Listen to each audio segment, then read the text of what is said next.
Assalamualaikum warahmatullahi wabarakatuh. Jumpa lagi dengan channel Guru PPKN yang senantiasa menyampaikan materi-materi PPKN baik jenjang SMA, SMK maupun madrasah aliyah. Pada pertemuan kali ini kita akan bahas materi kelas 10 bab 3, yaitu tentang faktor-faktor pembentuk integrasi nasional dalam bingkai Bhinneka Tunggal Ika. Pada bab 3 ini ada beberapa materi. Yang pertama yaitu kebinekaan bangsa Indonesia. Yang kedua, pentingnya konsep integrasi nasional. Yang ketiga, faktor-faktor pembentuk integrasi nasional. Yang keempat yaitu peran serta warga negara dalam menjaga persatuan dan kesatuan bangsa. Baiklah, kita mulai pembahasan kita.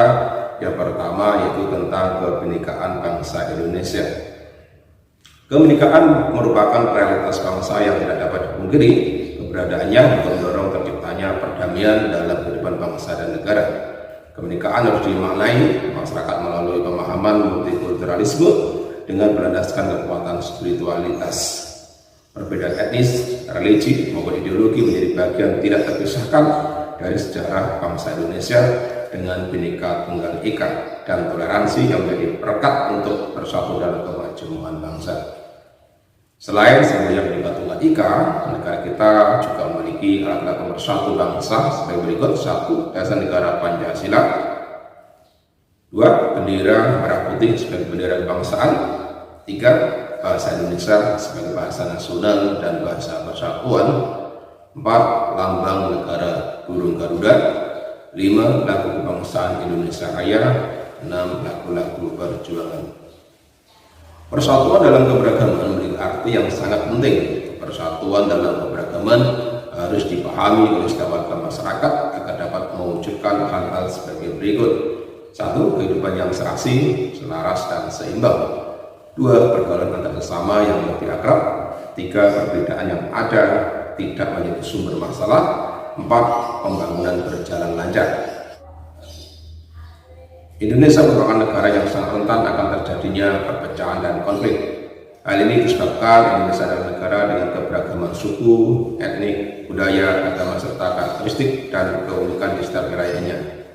Indonesia merupakan negara yang memiliki keistimewaan keanekaragaman budaya suku, etnik, bahasa, dan sebagainya dibandingkan dengan negara lain. Pada dasarnya, keberagaman masyarakat Indonesia menjadi modal dasar dalam pembangunan bangsa. Oleh karena itu, sangat diperlukan rasa persatuan dan kesatuan yang tertanam di setiap warga negara Indonesia.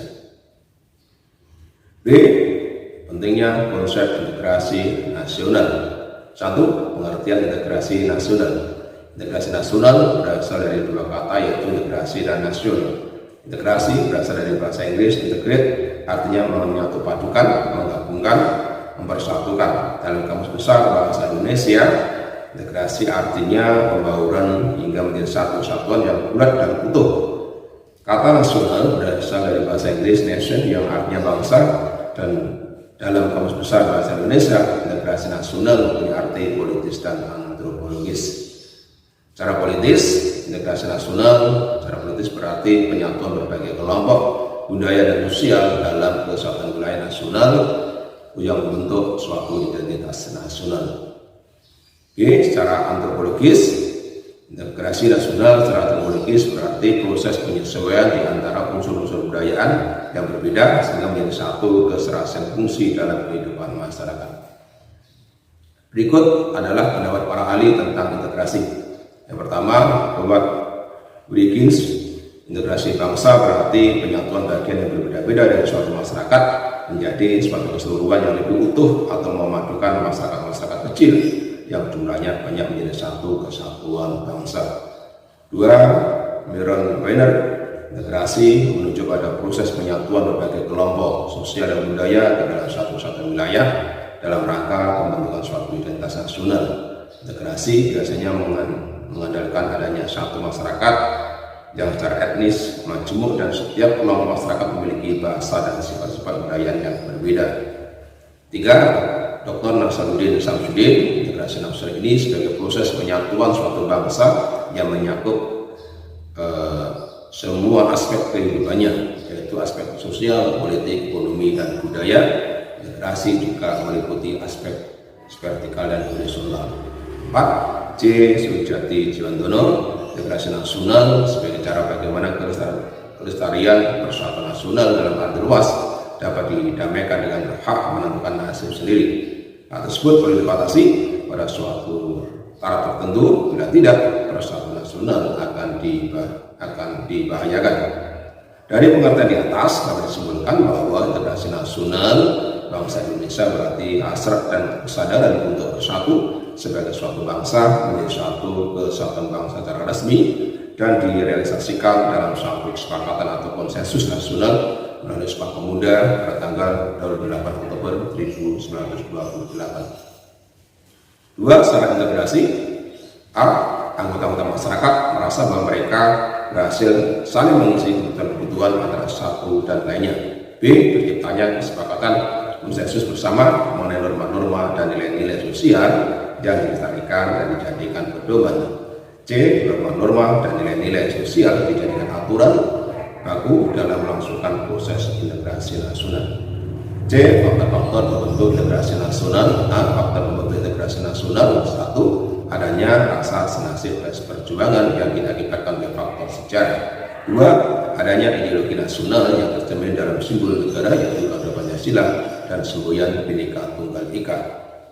3. Adanya tekad serta keinginan untuk bersatu di kalangan bangsa Indonesia seperti yang dinyatakan dalam Sumpah Pemuda. 4. Adanya ancaman dari luar yang menyebabkan munculnya semangat nasionalisme di kalangan bangsa Indonesia. 5. Penggunaan bahasa Indonesia. 6. Adanya semangat persatuan-kesatuan dalam bangsa, bahasa, dan tanah air Indonesia. 7. Adanya kepribadian dan pandangan hidup kebangsaan yang sama yaitu Pancasila. 8. Adanya jiwa dan semangat gotong royong, solidaritas dan toleransi keagamaan yang kuat. 9. Adanya rasa senantiasa penanggungan akibat penderitaan penjajahan. 10. Adanya rasa cinta tanah air dan mencintai produk dalam negeri. B. Faktor penghambat integrasi nasional. 1. Kurangnya penghargaan terhadap kemajmukan bersifat heterogen. 2. Kurangnya toleransi antar golongan. 3. Kurangnya kesadaran dari masyarakat Indonesia terhadap ancaman dan gangguan dari luar. 4. Adanya ketidakpuasan terhadap ketimpangan dan ketidakmerataan hasil pembangunan. D. Tantangan dalam menjaga keutuhan NKRI. Fenomena global masih mempertengahkan penguatan nilai-nilai universal yaitu demokrasi dan hak asasi manusia. Bersama dengan itu, isu lingkungan hidup dan dampak pemanasan global memunculkan persoalan serius yang memerlukan respon secara internasional. Pemanasan global telah berdampak terhadap perubahan musim yang tidak menentu yang mengancam kehidupan manusia dalam bentuk ancaman kelaparan, wabah, penyakit, dan bencana alam yang berpotensi mengganggu stabilitas ekonomi dan keamanan. Pada keamanan global menempatkan terorisme menjadi ancaman global. Penggunaan kekuatan militer oleh suatu negara kepada negara lain mengancam kedaulatan dan kehormatan suatu negara berdaulat. Masalah perbatasan juga merupakan sumber utama potensi konflik antar negara di kawasan Asia Pasifik termasuk Asia Tenggara. Tantangan di lingkungan internal Indonesia adalah mengawal NKRI agar tetap utuh dan bersatu. Di sisi lain, ancaman terhadap kedaulatan masih berpotensi terutama yang bentuk konflik perbatasan, pelanggaran wilayah, gangguan keamanan maritim dan dirgantara, gangguan keamanan di wilayah perbatasan berupa pelintas batas secara ilegal, kegiatan penyelundupan senjata dan batu ledak, masalah separatisme, pengawasan pulau-pulau kecil terluar, ancaman terorisme dalam negeri dan sebagainya. Berdasarkan tantangan seperti atas, maka visi terwujudnya pertahanan negara yang tangguh dengan misi menjaga kedaulatan dan keutuhan wilayah NKRI serta keselamatan bangsa harus terwujud. Tujuan nasional merupakan kepentingan nasional yang abadi dan menjadi acuan dalam merumuskan pertahanan negara yang ditempuh dengan 3 strata pendekatan. Pertama, strata mutlak dilakukan dalam menjaga kedaulatan negara, keutuhan wilayah negara, dan keselamatan bangsa Indonesia. Kedua, strata penting dilakukan dalam menjaga kehidupan demokrasi politik dan ekonomi, keharmonisan hubungan antar suku, agama, ras, dan golongan atau sara, penghormatan hak asasi manusia, dan pembangunan yang berwawasan lingkungan hidup. Dan ketiga, serta pendukung dilakukan dalam upaya turut memelihara ketertiban dunia. Peran serta warga negara dalam menjaga persatuan dan kesatuan bangsa. 1. Kesadaran warga negara. Kesadaran adalah sikap mawas diri sehingga dapat membedakan baik atau buruk, benar atau salah, layak atau tidak layak, patut atau tidak patut dalam perkataan dan berperilaku. Kesadaran warga negara Indonesia saat ini masih perlu pembenahan. Salah satunya kesadaran dalam bela negara. Memang negara Indonesia tidak sedang dalam kondisi perang, tetapi kesadaran untuk bela negara harus tetap ada dalam bentuk lain demi kemajuan bangsa. 2. Pengertian bela negara. Undang-Undang Dasar Negara Indonesia tahun 1945 pasal 27 ayat 3 mengamanatkan bahwa setiap warga negara berhak dan wajib serta dalam upaya pembelaan negara. Menurut penjelasan Undang-Undang RI Nomor 3 Tahun 2002 pasal 9 ayat 1 tentang pertahanan negara, upaya bela negara adalah sikap dan perilaku warga negara yang dijiwai oleh kecintaannya kepada negara kesatuan Republik Indonesia berdasarkan Pancasila dan Undang-Undang Dasar Negara Indonesia tahun 1945 dalam menjaga dan menjamin kelangsungan hidup bangsa dan negara. Bela negara dilakukan oleh warga negara merupakan hak dan kewajiban membela serta mempertahankan kemerdekaan dan kedaulatan negara, keutuhan wilayah dan keselamatan segala bangsa dari segala ancaman. Pembelaan yang diwujudkan dengan keikutsertaan dalam upaya pertahanan negara merupakan tanggung jawab dan kehormatan setiap warga negara. Oleh karena itu, warga negara punya kewajiban untuk ikut serta dalam pembelaan negara kecuali ditetapkan lain dengan undang-undang. Dengan demikian, terkandung pengertian bahwa upaya pertahanan negara harus didasarkan pada kesadaran akan hak dan kewajiban warga negara serta keyakinan pada kekuatan sendiri. Hal ini juga tercantum dalam Undang-Undang RI Nomor 3 Tahun 2002 tentang pertahanan negara. Pada ayat 1, ada pasal 1 ayat 1, yaitu pertahanan keamanan negara adalah segala usaha untuk mempertahankan negara, keutuhan wilayah NKRI dan keselamatan bangsa dari ancaman dan gangguan terhadap keutuhan bangsa dan negara. Sebagai warga negara yang baik, sudah sepantasnya bila kita turut serta dalam bela negara dengan mewaspadai dan mengatasi berbagai macam ancaman, tantangan, hambatan dan gangguan terhadap NKRI seperti para pahlawan yang rela berkorban demi kedaulatan dan kesatuan. Ancaman, tantangan, hambatan dan gangguan tersebut dapat datang dari luar negeri bahkan dari dalam negeri sekalipun. Adapun pengertian sederhana dari arti ancaman, tantangan, hambatan dan gangguan adalah sebagai berikut. 1. Ancaman adalah usaha yang bersifat mengubah atau merubah kebijaksanaan yang dilakukan secara konseptual melalui tindak kriminal dan politis. Ancaman militer adalah ancaman yang menggunakan kekuatan bersenjata yang terorganisasi yang dinilai mempunyai kemampuan yang membahayakan kedaulatan negara, keutuhan wilayah negara dan keselamatan segenap bangsa. Ancaman militer dapat berasal dari luar negeri maupun dari dalam negeri. Beberapa macam ancaman dan gangguan pertahanan dan keamanan negara. A. Dari luar negeri. 1. Agresif. 2. Pelanggaran wilayah dan negara lain. 3. Spionase atau mata-mata. 4. Sabotase. 5. Aksi teror dari jaringan internasional. B. Dari dalam negeri. 1. Pemberontakan bersenjata. 2. Konflik horizontal. 3. Aksi teror. 4. Sabotase. 5. Aksi kekerasan yang berbau sara. 6. Gerakan separatis, upaya pemisahan diri untuk membuat negara baru. 7. Pengurusan lingkungan.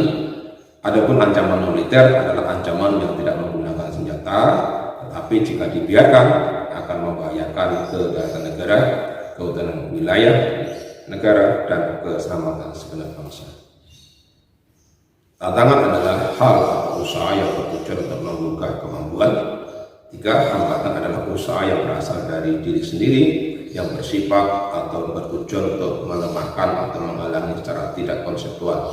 4. Gangguan adalah hal atau usaha yang berasal dari luar yang bersifat atau bertujuan melemahkan atau menghalangi secara tidak konsepsional atau tidak terarah. 3. Dasar Hukum Bela Negara (MPR) Nomor 6 Tahun 1973 tentang konsep kawasan Nusantara dan keamanan nasional. B. Undang-Undang RI Nomor 29 Tahun 1954 tentang pokok-pokok perlawanan rakyat.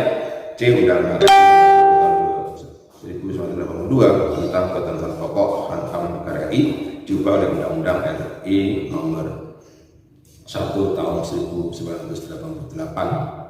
D. TAP MPR nomor 6 tahun 2000 tentang pemisahan TNI dengan Polri.